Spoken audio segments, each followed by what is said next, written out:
안녕하십니까, 김동현 기자입니다. 오늘도 이제 12월 둘째 주 이제 주간 외신 동향 설명드리겠습니다. 그래서 먼저 이 첫 번째 뉴스는 장진호 전투 기념일에 왕이, 중국의 왕위 부장이죠. 서열 20위 이상이라고 지금 하죠. 중국의 왕위 부장 만났는데 모르는 한국인. 자, 지금 현재 이제 이건 좀 지나간 뉴스입니다. 자, 11월 26일이죠.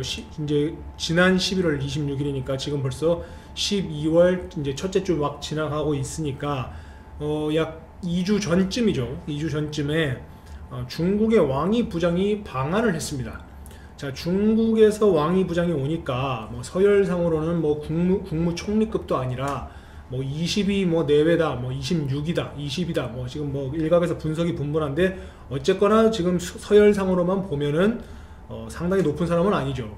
그럼에도 불구하고 왕위 부장이 한국에 오니까 이제 그 여당 이제 관계자뿐만 아니라 정부 관계자 모든 사람들이 이 중국의 왕이 얼굴 보려고, 왕이 만나려고 몸이 달았어요.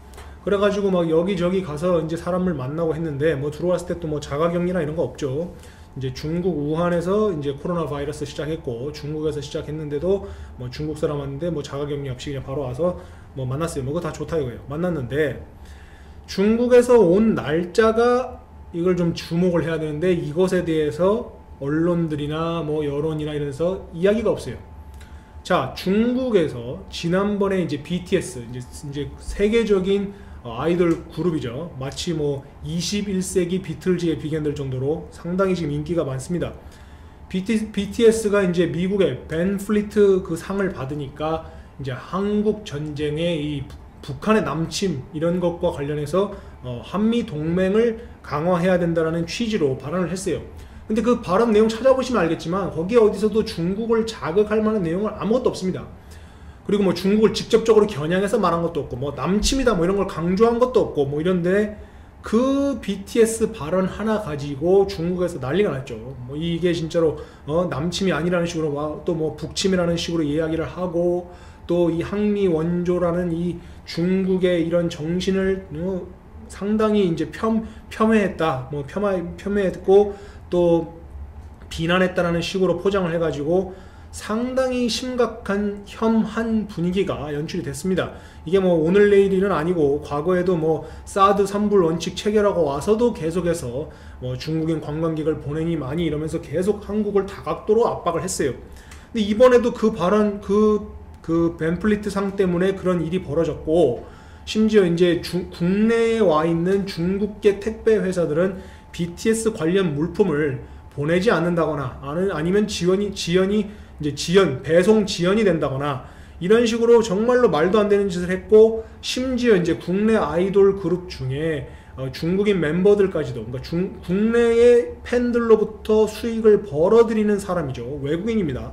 중국인인 사람들이 이제 중국 정부가 추진하는 그 항미 원조 이런 기조에 맞춰가지고 일제히 그것을 이제 상기시키고 한국에 이게 일종의 그 보이지 않는 선동의 일부죠. 그거를 이제 국내에서도 이제 퍼뜨렸습니다.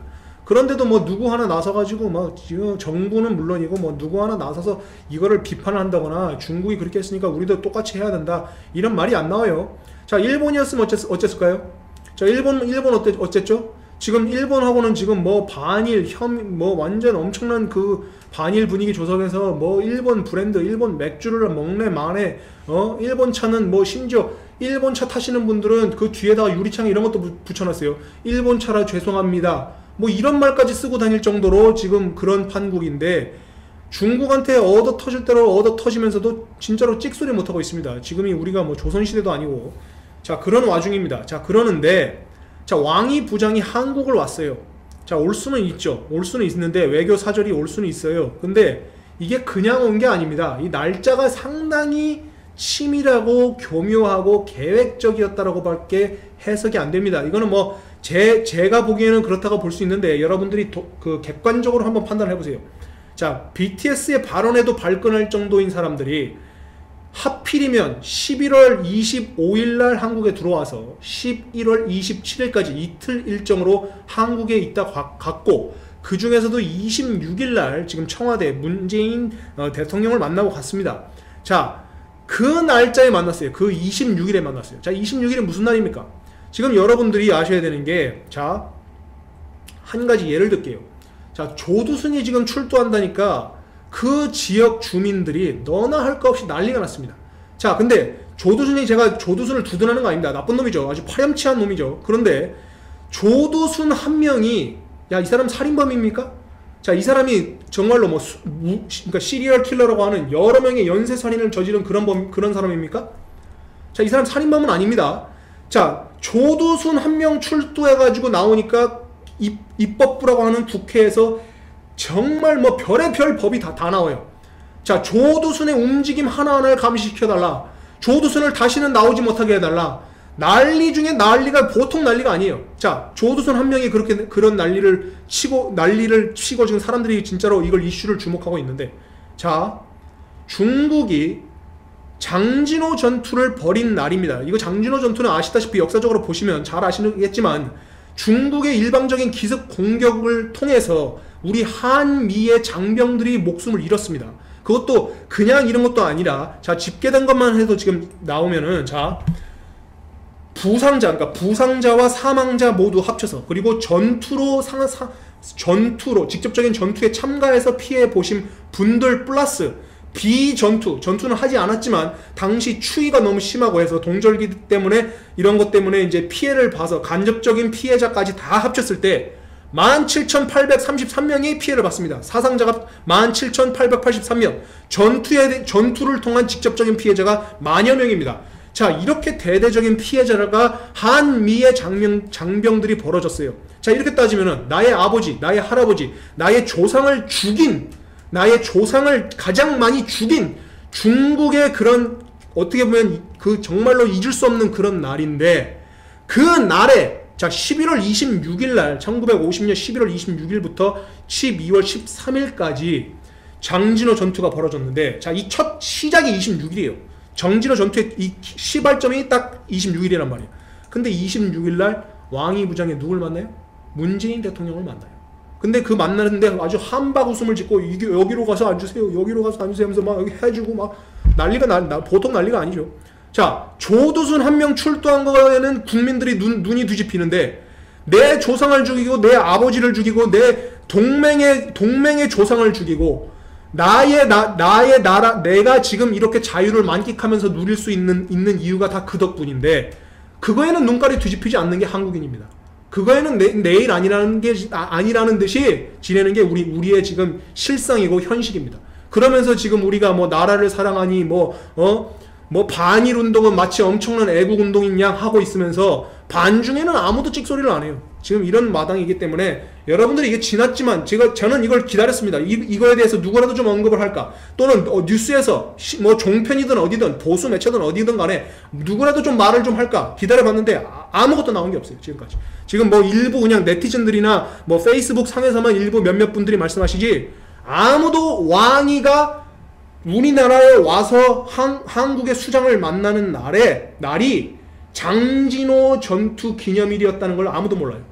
근데 여러분들이 조금만 관심 있으면, 자, 이날 26일, 27일 주한 미국 대사관의 트위터에 올라온 글, 또 미국 국무부의 발표, 미국 공식 보훈처의 발표 보세요. 무슨 말을 하고 있는가. 근데 어떻게 되먹은 나라가 이 장진호에 대한 이게 그 숭고한 이 순국 선현들의 그거에 대한 위로라든지 정부 차원에서 위로라든지 뭐 이런 것들이 아무것도 없어요. 설령 중국이 이 나라 온다고 했으면 그날 오지 마세요. 그날 오지 마십시오. 그 다음날 오던가 다음 달에 오던가 좀 이따 오던가 아니면 더 빨리 오던가 날짜를 바꿔야죠. 근데 장진호 기념 전투일에 한미 동맹을 강화하는 뭐 연합사 또는 뭐 합참 이런 군 관계자들도 같이 이거를 기리는 행사를 주한미군이 하죠. 당연히 할 때 같이 가서 해줘야죠. 그거 하는데 집중해야지 왕이 부장 온다고 다들 버선발로 뛰쳐나가서 다 난리를 쳤습니다. 자, 이런 일이 있었다는 거 여러분들 상기시켜드립니다. 자, 그 다음 백신 뉴스도 이제 계속해서 보고 드립니다. 자, 임상 3상도 통과 못했는데 급하게 접종시키는 러시아. 자, 이게 무슨 말이냐. 지금 현재 미국의 파이자, 뭐 또 이제 또 세계적으로 모든 이런 백신 기업들이 모더나 또 아스트라제네카 이런 데서 지금 점점 다 임상 3상을 통과하고 실제 투여를 해도 좋다라고 했고, 영국이 가장 먼저 이제 칼을 빼들었어요. 영국이 가장 먼저 이제 실질적인 이 파이자 백신이라든지 이런 백신을 투여를 시키기로 했습니다. 그래서 실전에 투입을 한 거예요. 투입을 했고, 그 다음으로 바레인, 이 바레인 잘 모르시는 분들도 계시지만 이거 상당히 강력한 중동의 맹호입니다. 그러니까 바레인도 지금 시작을 했죠. 그러니까 영국 다음으로 두 번째는 바레인이 지금 실전에 투입을 했어요, 백신을. 그 다음으로 이제 세 번째로 미국도 펜스 부통령도 이거를 빨리 한다고 실행을 한다고 해서 미국이 이제 세 번째로 실행을 했어요. 그래서 실전 투입이 됐습니다. 이렇게 지금 전 세계에서 지금 벌써 빠른 움직임으로 백신이 실전에 투입이 되니까 러시아가 발등에 불이 떨어졌죠. 지들 혼자 자기들 스스로 쥐투라고 여기면서 이제 우리도 빨리 백신 해야겠다 했는데, 자기들은 무슨 백신이 있습니까? 자, 자기들 러시아가 만든 백신이 있죠. 근데 스푸트니크 5라고 부르죠. 그래서 저게 부르는데, 자, 이 백신이 백신입니까? 자, 이거 지금 임상 2상 통과했어요. 임상 3상, 그러니까 사람 인체에 대해 실험을 해가지고 실질적인 효과를 보는 실험을 지금 하고 있는 거예요. 그러니까 만약에 하다가 실패할 수도 있는 겁니다. 그리고 여러분들 잘 아시지만 대부분의 이런 제약회사에서 만든 제품들이 뭐 백신이 될 수도 있고 항암 치료제가 될 수 있고 뭐가 됐든지 간에 임상 2상까지는 어지간하면 다 통과해요. 노력하면 통과하는데 임상 3상 통과는 낙타가 바늘 구멍 들어갈 정도로 어렵다. 이거 이미 다 아시는 내용이죠. 의료 관계자 여러분 다 아십니다. 그 정도로 어려운 게 임상 3상 통과인데, 러시아 백신은 이게 다 완성된 게 아닙니다. 완성품이 아닌데 지금 뭐 국내 제약회사가 대신 만들어주네 어쩌네 이런 얘기 돌고 있죠. 정확하게 아셔야 돼요. 러시아산은 완벽한 백신이 아니다. 근데 이런 임상 2상만 통과된 덜 익은 백신을 급하게 지금 벌써부터 러시아도 실전을 투입해서 일반인들한테 접종을 시키겠다는 겁니다. 그래서 벌써 이미 시켰어요. 그래서 벌써 10,000명이 맞았답니다. 10만 명이 맞았답니다. 10만 명이 지금 맞았고, 계속해서 의료진을 중심적으로 의료진을 우선 투여자로 지금 선별해가지고 의료진 먼저 맞춘다는 거예요. 근데 자, 생각해보세요. 이 사람들이 의료진이야. 근데 임상 3상은 통과하는 게 정말 어렵고, 정말로 내 몸이 어떻게 보면 진짜 막말로 마루타가 될 정도로 내가 실험 대상에 대해서 중내 산해의 기로에 선 이 문제입니다. 근데 의료진들을 맞춘다고요? 그러면 만약에 최악의 경우에 잘 안 됐을 경우 후유증, 부작용, 죽을 수도 있죠. 최악의 경우에는.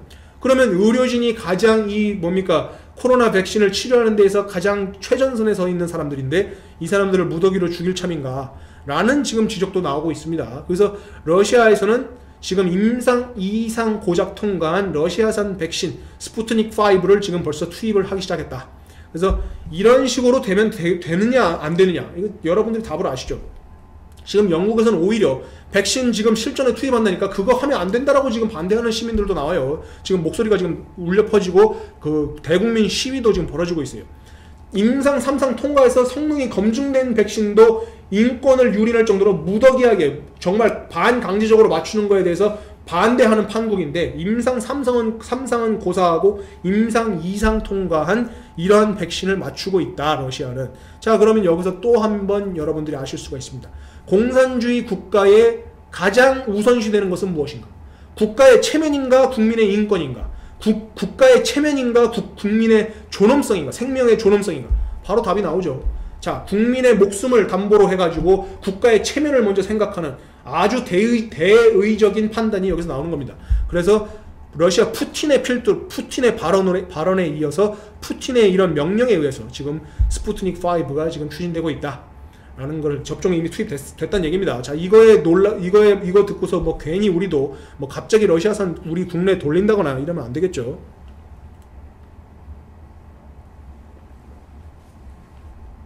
그래서 지금 현재 이런 백신이 일단 중요합니다. 지금 현재 국내에서도 뭐 아스트라제네카 거를 가져온다라는 이야기들이 돌고 있는데, 실제로 가져와봐야 가져오는 거지 지금 어디 거를 가져올지 확인된 바가 없습니다. 정확하게 확인된 거 없고 정부도 지금 아직 협상 중이기 때문에 확인해 줄 수 없다라는 입장이고, 정말 어떻게 보면 좀 안타까운 점은, 자, 백신 들여오란 얘기가 지금 벌써 얼마 전부터 나왔습니까? 그리고 지금 일본은 이미 뭐 3억 만 병이라는 숫자를 뭐 국민의 뭐 3배 이상, 국민 수의 3배 이상의 백신을 확보를 하고 있고, 제가 지난번에도 말씀드렸지만 이스라엘의 그 최우수 그 정보기관인 CIA에 버금갈 정도로 명성이 자자한 모사드조차도 지금 해외에서 국적 불문해가지고 구할 수 있는 백신을 지금 무더기로 지금 다 구입하고 있는 판국에 지금 우리는 참 발빠르게 움직이는 것 같습니다. 그래서 이게 언제 들어올지도 모르겠고, 들어온다고 해도 실질적 투여, 실질적인 백신의 혜택을 언제쯤 볼 수 있을지 참 이거 좀 그 귀추가 주목되는 상황입니다. 자, 그 다음 뉴스는 바로 이겁니다. 자, 미, 여야 모두 중국의 대만 점령 가능성 시사. 자, 이미 제가 10월 중순경에 트럼프 정부의 국가안보보좌관 오브라이언 보좌관의 입을 빌어서 제가 말씀을 드렸습니다.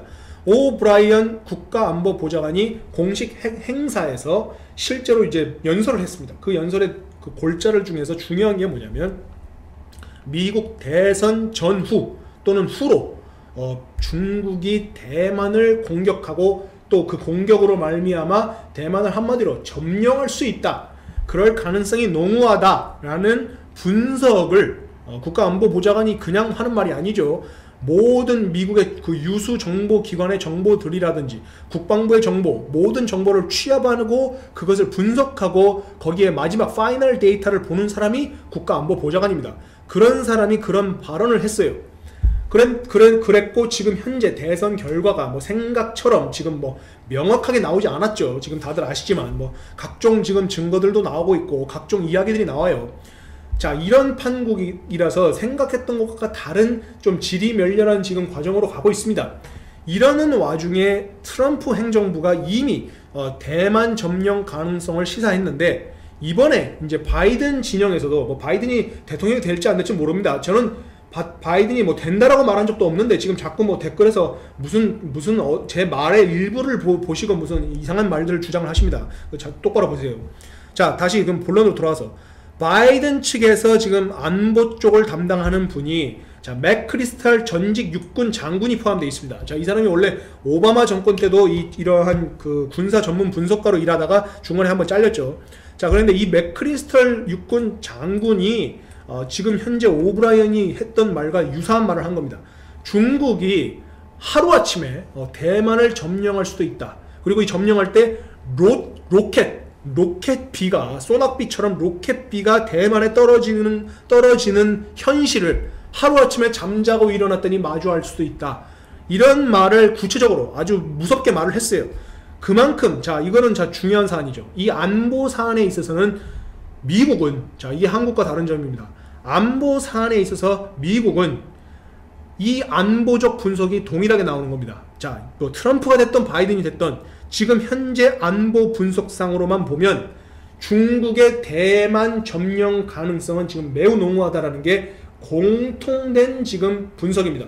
그래서 이게 지금 이런 정도의 발언이 지금 나왔다는 것은 우리 입장에서도 쉬이 넘길 수가 없는 입장입니다. 그만큼 중국이 지금 무언의 움직임을 보이고 있고 무언가 꿍꿍이가 있고 무언가를 지금 차곡차곡 준비하고 있다는 방증이라고 볼 수 있겠죠. 그러니까 미국이 무엇을 보고 무엇을 판단하고 있는지 모르겠지만 아시다시피 미국의 수많은 전략 자산들이 이제 항상 실시간으로 이 공산권 국가들의 동태를 살피고 있기 때문에 그냥 하는 말이 아닐 겁니다. 그래서 더군다나 이것도 트럼프 진영뿐만이 아니라 바이든 진영, 여야 상관없이 지금 똑같은 말을 하고 있기 때문에 만약에 지금 이것이 현실로 벌어진다?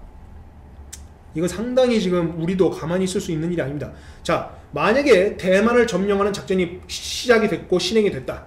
자, 이것이 요새 현대전이라는 것은 정치적 사안 또는 여러 가지 문제들을 끌고 들어가기 때문에 이게 그냥 단순하게 한순간에 이 작전만 펼치고 끝나는 게 아닐 수가 있습니다.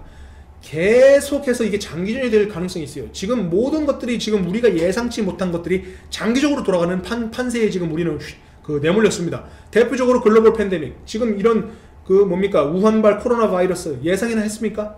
그리고 이렇게 장기적으로 갈 줄 알았습니까? 자, 이렇게 장기적으로 지금 가고 있죠. 또 미국의 대선 결과, 지금 명확하게 뭐가 어떻다라는 답이 나왔습니까? 계속 지금 갑니다. 이런 식으로 가기 때문에 중국이 또 다른 오판을 할 수가 있겠죠. 대만 점령, 물리적으로 점령하면 끝이다. 아닐 수도 있습니다. 아닐 수 있고, 지금 더군다나 최근 대만의 행보는 차이 잉원 총통은 미국과 상당히 밀접한 스킨십을 강화하고 있고, 또한 미국의 트럼프 행정부가 막대한 이런 군사적 지원을 해줬어요. 그렇기 때문에 만약에 이것이 벌어진다? 자, 이것이 벌어졌을 때는 장기전이 될 수가 있고, 장기전이 된다는 말은 미국의 동맹들에게 동참을 요구할 수 있습니다. 자, 미국이 만약에 중국이 대만을 침으로 인해서 미국의 동맹들에게, 일본은 당연하고 한국에도 요청을 할 겁니다. 도와달라. 이거 지금 도와서 중국 내쫓자. 이렇게 했을 때 한국 어떻게 할까요? 자, 지금 현재 정부의 스탠스만으로 본다면 어떻게 돌아갈까요? 자, 이거 그냥 쉬이 넘길 수 있는 사안이 아닙니다. 반드시 여기에 대한 차곡차곡 제대로 된 준비를 하고 있어야 되고, 어떤 대응을 해야 될지 준비를 하지 않으면 글로벌 팬데믹을 마주해서 우왕좌왕하는 꼴이 계속해서 날 수가 있습니다. 지금 백신도 미리 준비 안 해서 지금 계속해서 지금 피해를 보고 있듯이 이런 일이 벌어질 수 있기 때문에 미리미리 생각을 하고 국제 판세에 맞춰서 대응을 해야 됩니다. 그게 또 외교부에 해야 될 일입니다.